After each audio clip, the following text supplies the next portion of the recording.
দুনিয়াতে যারা অপকর্মে লিপ্ত, যারা পাপিষ্ট, তাদের যে দোজখ হবে, আখেরাতে হিসেব নিকেশ করার পর তাদের যে দোজখ হবে, অর্থাৎ কবর থেকেই তাদের হিসেব নিকেশ শুরু হয়ে যাবে, তার শাস্তি শুরু হয়ে যাবে।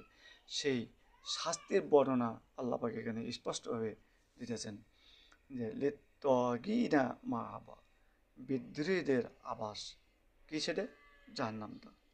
সেখানে কি হবে?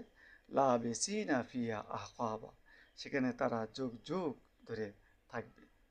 লা ইয়াজুকুনা ফিহা বারদাম ওয়ালা সারাবা, সেখানে তারা গরম পানি ও পুচ ছাড়া কোনো রকম ঠান্ডা ও পান করার মতো কোনো কিছুই স্বাদ পাবে না। ইল্লা হামিমা ওয়া গাসসাকা, এটা তাদের আমলে পরিপূর্ণ বদলা, জাযাআন বিপাক।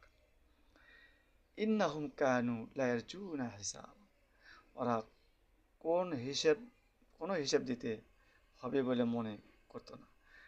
আখেরাতে যে হিসেব দিতে হবে এটা তারা দুনিয়াতে মনেই করতো না। মনে যা খুশি তাই তারা করতো।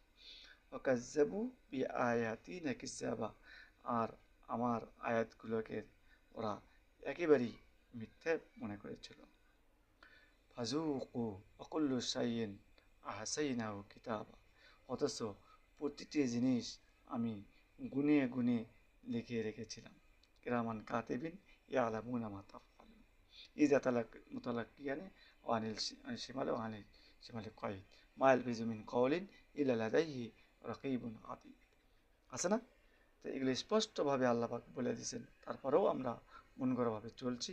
ফলে আল্লাহ পাক আমাদের বদ আমলগুলোও লিখছেন, সৎ আমলগুলোও লিখছেন। বদ আমলগুলোরই শাস্তি এখানে বর্ণনা করা হচ্ছে। সুতরাং আমরা এই বদ আমল করা থেকে বিরত থাকবো ইনশাআল্লাহ।